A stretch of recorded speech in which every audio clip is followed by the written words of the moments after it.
Hi everyone, I'm Obscure Girl. I like movies. I like weird movies. I like weird, trippy, obscure movies that I feel like no one has seen or is talking about. Whether that be because the marketing was so bad, or because it was just so old, or because you're like, I think that was a fever dream I had when I was 5. I'm here to tell you, it wasn't. Let's talk about it.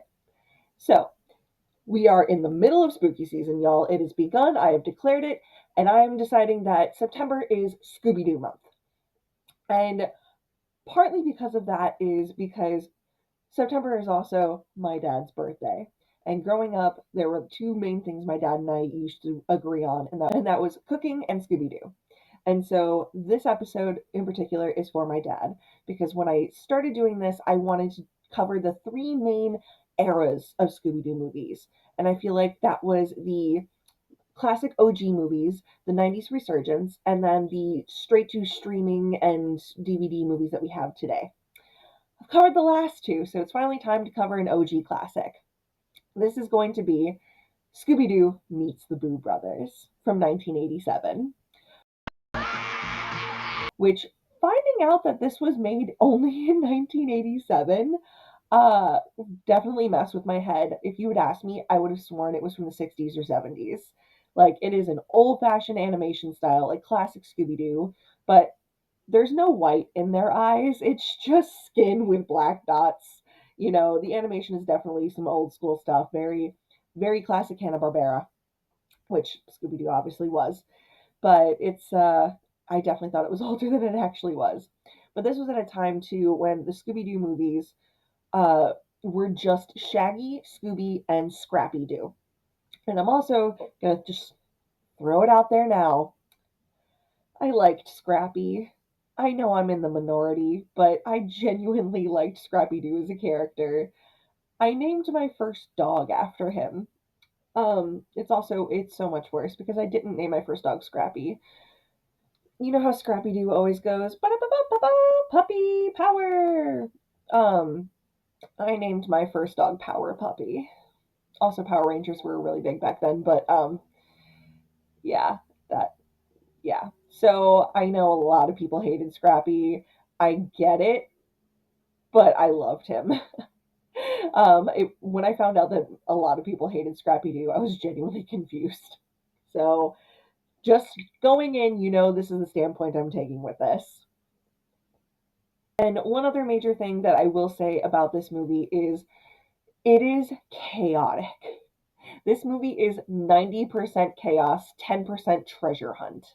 And so there's going to be a lot that gets left out of this. It is going to be a deep dive. There will be so many spoilers. It's from 1987. You have the next 5 seconds to pause this, go check it out for yourself if you haven't seen it yet, and then come back if you don't want spoilers. Otherwise, we're just diving into this. But stuff is going to get left out for sure because there are so many scenes where it's just random chase scenes with the cluster frick of characters that get thrown into this for reasons. And it's all fun. It is definitely a really, really fun one to watch, but not so fun to explain. So there's going to be things that get left out. There's going to be things I'm just going to try and zoom past because it's just so much chaos and I'm not going to be able to give a play by play without this being a 3 hour video. It was like an hour and a half long. It was actually like a feature length. I know a lot of Scooby Doo movies today are like an hour and 10, an hour and 15. This was like a full movie that is mostly chase scenes and chaos. So, without any further ado, here's Scooby Doo Meets the Boo Brothers. So, we start out this movie with a really cute little intro thing. It's Shaggy, Scrappy, and Scooby that are all asleep one night. There is the will of Shaggy's Uncle Beauregard flying through the wind, which anyone who has ever had to deal with any kind of will reading whatsoever would be freaking out at that scene. That is not where you want a will to be. You want it to be somewhere secure and good to go. But anyway, and the voice of actually Witch Hazel from the classic Trick or Treat cartoon with Donald Duck. She's singing as a ghost, I guess, and is saying like, "I'm super spooky. I've seen it all, but I don't want to meet the Boo Brothers." And it's kind of ties into the movie, also kind of doesn't tie into the movie. It's just like exposition and a cute way to do the intro credits. But it's like her scaring the guys out of bed. They get in Shaggy's Jeep because again, in the early movies, there's no Fred, Daphne, or Velma, so there's no mystery machine because that's Fred's. So they get into Shaggy's Jeep and they drive off in the middle of the night to go to Shaggy's inheritance, which he has inherited a giant mansion and plantation in the South. And yeah, this is where we find out Shaggy's last name is Beauregard, which is not, it's Rogers, but I guess his mom's maiden name was Beauregard. So we have that information. And there's a whole drawn out scene where they're driving. Scooby's like navigating. I'm not even going to get into all of that. Highlights that you need to know here are at one point they get pulled over by a sheriff who is hilarious. He is such a trope character of like cranky southern sheriff that, you know, doesn't like anyone. And it's funny because I looked up, I'm like, okay, who's the voice of this guy? He's a trope for a reason. He's is voiced by the guy who played Boss Hogg in the original Dukes of Hazzard TV show. So I'm like, oh, that was completely on purpose. That was for a reason. Cool. Uh, and he pulls him over because at one point Scooby had the wheel. He's like, I don't believe I'm seeing this. And he lets them know at this point that a circus train has derailed somewhere close by, and the circus gorilla has gotten loose. Which they do end up seeing a giant gorilla waving to them, like as they drive down the road. So the sheriff and the gorilla are huge characters going forward in this. Like the main three characters are Shaggy, Scooby, and Scrappy, but there are so many side characters that come in and are just thrown in constantly, and it's again, it's chaos, but it's fun chaos. But I will throw out there one of the cool things about when those early movies where there's no Fred or Daphne or Velma, Shaggy's actually the one who's kind of the skeptic. So Scooby is usually the one who's seeing all the things happening, and Shaggy's all like, "What?" But then he is still Shaggy. Eventually, he does see the monsters, and he does get scared with Scooby and runs away, and he's still hungry all the time. So it's still Shaggy, but it's fun seeing him have the skeptic role in a couple of these movies too. And also, just throwing out there, everyone in this movie pretty much is mad that Shaggy has inherited this mansion and plantation. There is not a single person that we meet, pretty much, with maybe like one exception, and I guess the gorilla doesn't care. But no one is happy that Shaggy has inherited this. So, layers. But like I said, it is fun when Shaggy's a skeptic, especially when at a certain point a headless horseman ends up riding up beside the Jeep on the way to the house. They almost get run off the road because a wolf is in the middle of the road. And then you see the ghost of this like Southern colonel character, like Civil War kind of colonel, who his main lines are "Leave this place," like over and over again. So after seeing all of that, they finally end up like getting into this mansion to kind of hide from all the crazy stuff they just saw. And they meet this butler named Farquaad, not Lord Farquaad, just Farquaad. And he is this like Igor type with these Elton John shades and is openly hostile and very mad that Shaggy inherited everything when he thought he deserved to inherit everything. And then Farquaad even lets slip to them that there's this giant cache of family jewels that's hidden somewhere that Shaggy also inherited as long as he can find it. And again, is super salty that he's not the one who inherited any of it. And then the sheriff shows up again because this whole movie is the sheriff getting called away and coming back, called away, coming back. And he's warning all of them once again about the escaped gorilla. And Farquaad's like, oh, like, don't worry about the gorilla. It can't hurt you. It's a ghost. And they're like, excuse me? It just escaped from a circus. It's not a ghost. And he's like, no, come follow me. And so they show the sheriff into this room full of like a trophy room, but you know what kind of trophy room I'm talking about. And there's a giant stuffed gorilla just in the middle of the room, which the actual gorilla is hiding behind, of course. So that's kind of funny. But he's like, yeah, the colonel, which was the colonel ghost, is supposed to be Shaggy's uncle that left him everything. But I'm guessing if he's the one who wanted him to have the place, he's not going to be the one telling him to leave it. So yeah, we'll get to that logic later. It's Scooby Doo. Come on, who wants logic? But he's all like, yeah, no, like the colonel, you know, brought this guy home years ago, and he's been haunting the place ever since. He's totally harmless, though. And the sheriff's all like, yeah, that's not the one we're talking about, guy. Then Farquaad brings up the family jewels again, and the sheriff's like, that's just an urban legend. No one believes in that.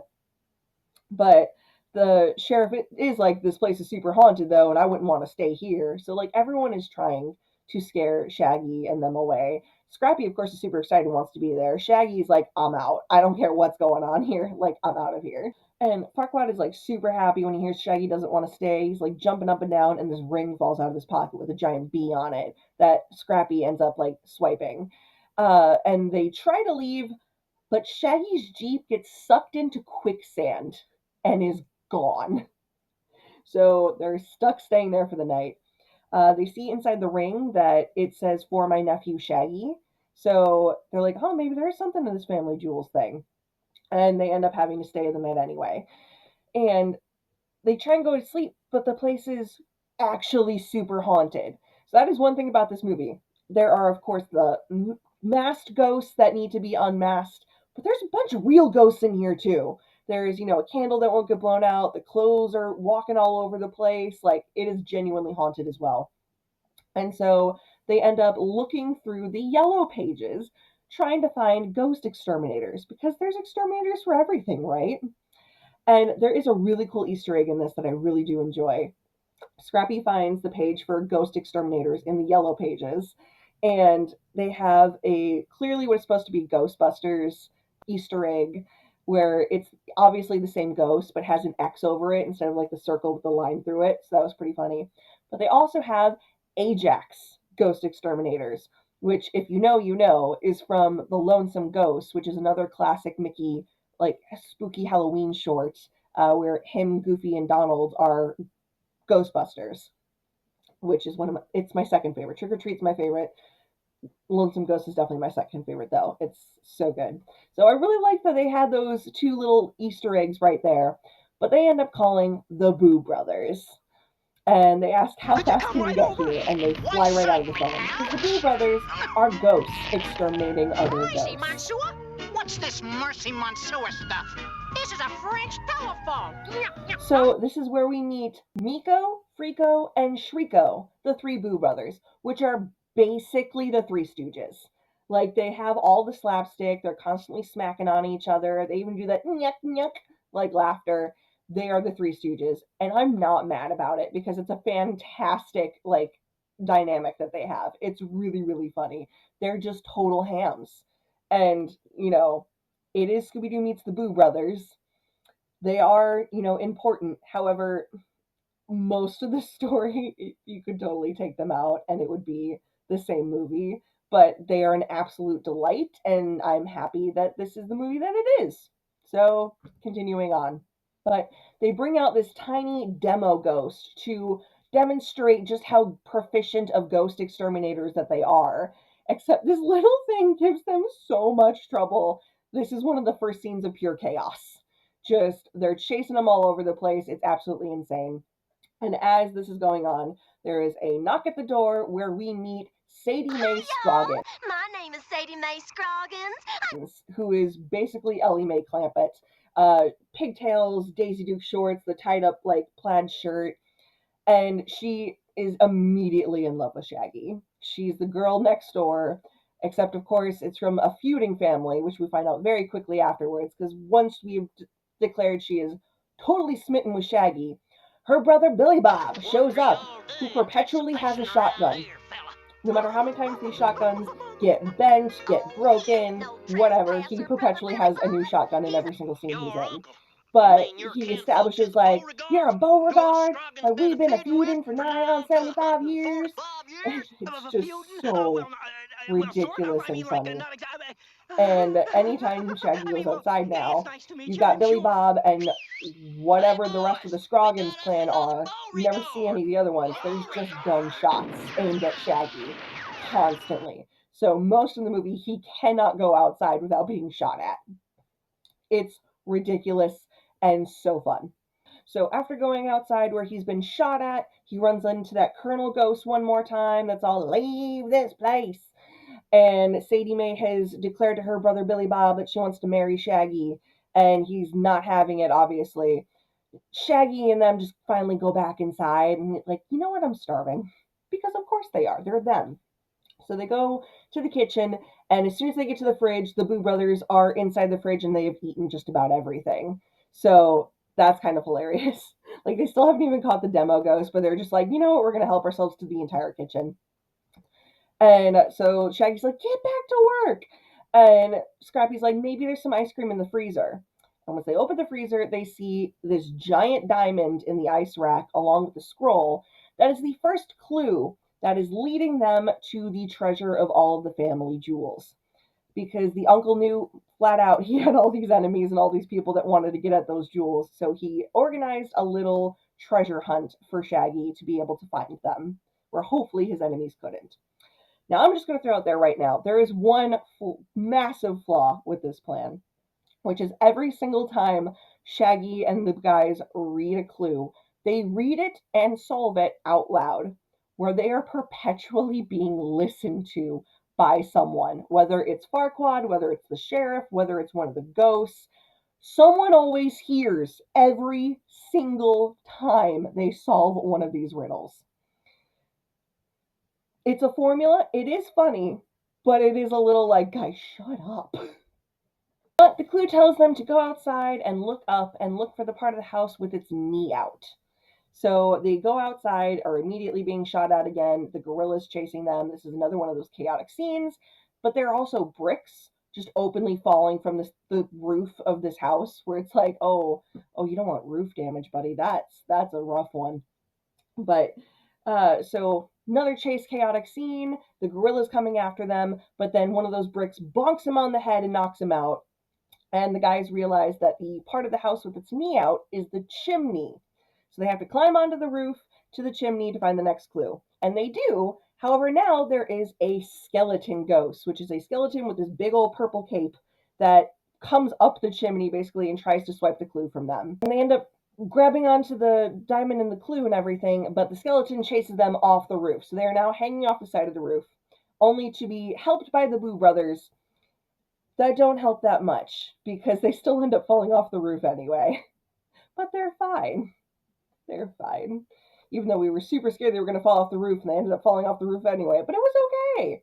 And pretty much as soon as they hit the ground, though, there are more hijinks with the sheriff and Billy Bob and more craziness. And then finally that's all done and they're able to read the clue.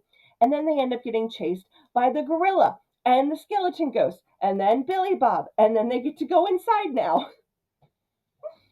And this clue is leading them to a place with a broken key. So they accidentally end up finding out that it is the piano with a broken key. And once you hit the broken key, there is a secret passageway that leads to the next clue. Which, of course, they immediately end up getting trapped in the secret passageway, and the Boo Brothers are able to help them out. So they do help out with things from now and then they also not help with things every now and then. But get in the passageway, get the clue, get out of the passageway, and read the next clue. And one thing I do like about this movie, too, that I've always liked, is the clues and the riddles are easy enough for kids to solve, but hard enough for them to feel like they accomplished something by solving them. So the next clue is look for the old family member whose face doesn't see and whose hands don't hold. And the Boo Brothers accidentally end up leading them straight to the grandfather clock. But it's like kids could solve that, but also feel smart for solving that, which I think is a really cool part of this movie. So they end up reading the next clue, and Scrappy solves it immediately, but before he can say what it is, he gets kidnapped by Farquaad, who then tries to steal the gem that came with this clue. And, Shaggy and Scooby go out and they find him, and, Farquaad's all like, no, it's mine, it's mine. And Shaggy's like, let him have it. It's cool.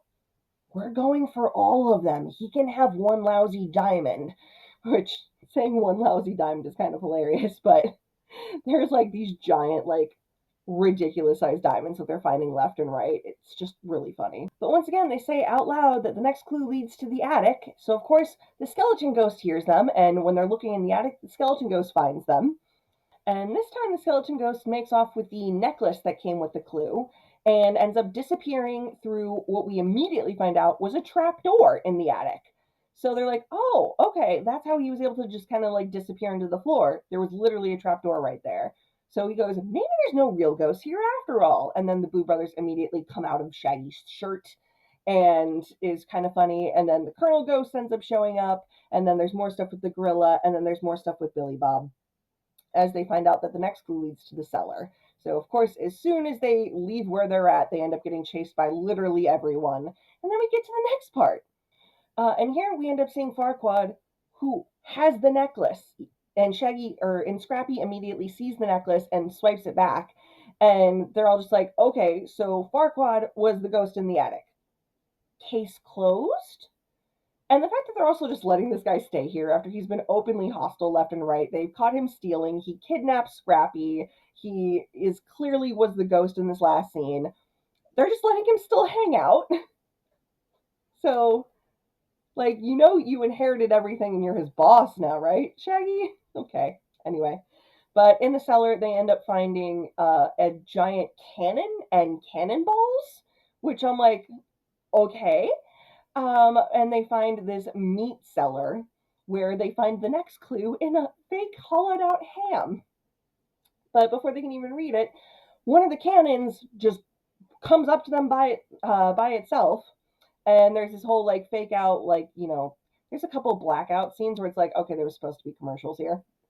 And after the what would have been a commercial break, you see one of the Boo Brothers come out, and he was the one like just trying to freak him out, but accidentally sends off the cannon anyway. And this part's kind of hilarious because the cannonball goes through the wall in the cellar, which leads to another open area that later they find out is a tunnel that connects everything. But they don't even investigate it until later, which I would be like, there's another room beyond what should be in your basement. Maybe check that out now, but okay. So the next clue leads to the cemetery, and at this point I kind of realized this movie really reminds me of another movie I just recently saw for the first time called The Cat and the Canary. It's an old Bob Hope movie, which has so many similar vibes to this. Like, it's very much kind of a radio drama, but set to a movie where there's a whole family brought together for the reading of a will, and one woman inherits everything, but there's also a hunt for family jewels, and it leads them outside to go find the family jewels and everything, and there's someone in a mask trying to scare her. And honestly, if you had asked me before, I would have said that movie was inspired by this movie, and then finding out that this movie came out in 1987 and was probably influenced by that movie, I still will tell you, I feel like retroactively, The Cat and the Canary was influenced by Scooby Doo. I don't know why that's a hill I'm going to die on, but I feel like they had a time machine and they made that movie beforehand just so they could say they made it beforehand, but it was still influenced by Scooby Doo. I'm moving on. But yeah, the next clue leads to the cemetery. So as soon as they're outside, there are more hijinks with the sheriff and Billy Bob, and more shots and more chasing. And Billy Bob accidentally shoots out the sheriff's tires. And then Scrappy ends up tricking Billy Bob into shooting into this bear's cave. So then he ends up getting chased by the bear and is leaving them alone for the time period so they can go search the cemetery properly. So the guys are able to find the next clue and gem underneath the hat of the grave of what is clearly the Colonel Ghost. However, the Colonel Ghost ends up grabbing it first. And hijinks, chaos. Scrappy's able to get it back from them. But then the skeleton ghost shows up and then chases them until they fall into another trapdoor. And it's kind of like he's got them at this point. But then he gets scared away by something. Very quickly find out he got scared away by the gorilla, who, side note, is now like in love with Scooby Doo. The heart wants what the heart wants. I'm not going to judge. And the gorilla actually ends up like helping them out, but then the guys are so scared and they run away, and it makes me feel so bad for the gorilla. He just wants friends and he's so scared. And there's even a scene at one point where the gorilla is like chasing or walking behind Scrappy, and Scrappy thinks he's just talking to Scooby and Shaggy, and he's talking about the gorilla. And at first he's like calling him big and dumb. He's like, I bet he's just so scared right now. I actually feel really bad for him. Like, he went through a crash and now he doesn't know where he is, and everyone's hunting for him, and there's guns going off everywhere. And then it's just like, yeah, I do feel bad for the gorilla. Like, he's got a scary face, but he's clearly nice. So that's like a whole subplot that we needed, I guess. I don't know. He's probably in more scenes than the Boo Brothers at this point too, which is kind of crazy, but okay. But now we have this pretty funny scene actually, where Shaggy is kind of monologuing to himself because they're walking outside through these woods type situation, and Shaggy's like, I can't put my finger on it, but I feel like I'm being watched. I can't tell you what's going on, and he just keeps kind of going on and on like that. And as he's doing that, you have Sadie Mae who's like walking behind him, like about to like jump him. And then you have Billy Bob who like kind of jumps her and then is going after him with the gun. And then Sadie Mae goes after him and dumps him. And yeah, the whole time Shaggy's completely oblivious. Until finally the skeleton ghost scares both of them away because he's done with both of their nonsense and he's got stuff to do. And Shaggy's oblivious to all of it. It's pretty funny. So they read the next clue that leads to the stables. And of course, everyone still hears, like, what the heck? This time it's kind of funny because the Boo Brothers realize that Farquaad's listening at the door and they scare him away, which is pretty funny. So they get to the stables and they find the headless horseman and, its horse, and quickly find out it's a mechanical horse. Kind of like the same thing you would put a quarter in out front of a supermarket and ride on it with a dummy on top. Except it's a cartoon and it looks like the most realistic horse I've ever seen. But, so they quickly find out that that's mechanical. Shaggy goes to check out the hayloft, and of course Sadie Mae is waiting for him and pounces and tropes. But then, they end up falling off and they fall into the cart of something that's filled with hay, I don't know, and that ends up taking off. And then Scooby chases after them on the mechanical horse to try to help them, but then that ends up quickly losing control. And Shaggy and Sadie Mae end up getting the cart crashes into like this well that sends them flying to like this mud pit. And Scooby and the horse end up bumping into the sheriff, and the sheriff's all like, turn it off, the button, flip the button. And so when he finally gets control of that, Shaggy's all like, how did he know that this was mechanical? How did he know how to turn it off? What? And at this point, Scrappy, who's normally like the one with the logic, is all like, what are you talking about? He's a sheriff. And Shaggy's like, he knew how to turn it off. He knew it was fake. We didn't know it was fake. But they end up finding the clue in the buggy, and luckily enough, the next clue leads to the well that the buggy ran into. So they end up going down there, and they find the secret tunnel that they would have found if they just looked through the hole that Cannonball shot, but whatever. And are able to get back into the cemetery and the cellar through the secret tunnel. And so Shaggy's like, I bet that's how all these ghosts have been able to get in and out of the house and getting all over the place. Like, I wonder if there's any real ghosts here at all. And of course, as soon as he says that, he goes back into the house where the Boo Brothers have a full party going with all of these real ghosts. Like, their whole family shows up for this party that they are throwing when they're supposed to be ghost exterminating, by the way. But whole party, full in swing, full of ghosts. And Shaggy's like, what is going on? And he's finally like, enough is enough. Get out of here. Get all these people out of here. You guys get out of here too. And there's this really kind of funny scene where like they kick everyone out, and then the Boo Brothers are like, okay, we'll leave.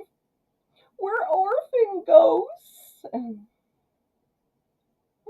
like, we're just doing this to save up enough money to have a place of our own to haunt and blah, blah, blah. So then everyone starts crying and they're like, okay, you can stay. All right. And so the next clue leads to the bear cave. So, of course, there's going to be more chase scenes and more chaos, and now bear shenanigans are added in on because the gorilla wasn't enough. Now we need a bear. Okay. And so they end up getting into this bear cave, which is huge, by the way. Gigantic cave. Oh my goodness. And they find Shaggy's Jeep, which now seems haunted and is kind of like driving itself. And so they're able to get into the Jeep after it tries to chase them out of the place and find that it's being controlled by this remote control, which is being controlled by the skeleton ghosts. So they realized that the Jeep was on a trap door, which they thought was the quicksand, and ended up in this bear cave. And this whole operation got much more sophisticated very quickly. But they're able to regain control of the Jeep, and they're trying to get away, and now there's the Colonel ghost, and they end up like stalled out on this rope bridge, and they're able to magically get across just before the Colonel's about to like cut the rope and send them like plummeting to their deaths. And they end up getting back into the mansion, and now the gorilla takes the gem and the clue because, ooh, shiny. But Scrappy makes a deal with him, and now we have the gorilla who is happy as can be because he gets the mechanical horsey and gets to ride as much as he wants. So the next clue leads to the boathouse, which they find the next clue in this rickety boat. And of course, the skeleton comes in and hears as the guys are like, oh, the final clue, like the treasure is in the fireplace. And the skeleton's like, in the fireplace, great! In clearly what is Farquaad's voice. I cannot stress this enough. It is in Farquaad's voice when he says, ah, the fireplace, finally. And makes the guys kind of sink in the boat, and the Boo Brothers are able to magically lift them out of the water and bring them to safety. But the skeleton ends up getting to the fireplace first, which there is a lever that turns the fireplace into this giant slot machine that he pulls and ends up getting like swallowed and engulfed by all of these like coins and gems and jewels and just cartoon treasure. And suddenly, the skeleton goes from having what was clearly Farquaad's voice to what is clearly the sheriff's voice. And the guys show up just in time to unmask the skeleton as the sheriff. But quickly find out isn't even the real sheriff, because the real sheriff shows up, who is this guy's twin brother with a mustache. And this guy's been impersonating the sheriff the whole night so he can have a reason to be snooping around this house so he can be looking for the treasure. And then they say that he was the one who was all of the ghosts, after clearly Farquaad was at least one of them once, and swapping costumes and stuff, because he clearly was the one in the attic at that one point. But I digress. They're like, nope, it was the fake sheriff the whole time. We don't need logic. It's Scooby Doo. It's fine. But that wraps up the mystery, and Shaggy ends up leaving the house to the Boo Brothers as their own personal haunt. And they leave the family treasure and all the gems and everything, the family jewels, to a charity for orphans, basically. So they did this whole thing, wrapped up this whole mystery, got all this money, got all this stuff, and just gave it away and went back to their reality. And that was Scooby Doo meets the Boo Brothers. It's fun, it's zany, it is 90% chaos, 10% story, but I love it, and I've always loved it. It is such a fun watch. I had so much fun taking my notes for this, even though I'm just like, there's no way I'm going to be able to cover all of this. The play-by-play is definitely going to be stretched out here. But it was always fun to watch for me ever since I was a kid, and I hope my dad enjoys this as a nice little birthday present. And check me out on Patreon. I have a Patreon now, and my Patreons will end up getting advanced access to all stuff before it comes out on here, as well as getting a shout out in episodes. So maybe check that out. Please subscribe to my channel if you haven't already, and like this video. It would help me out so much. Please comment what your favorite Scooby Doo movie is. My next video is going to be my top 10 favorite Scooby Doo movies. Give me your list in advance. I want to know what you have to say. I've been Obscure Girl, and the rest is confetti.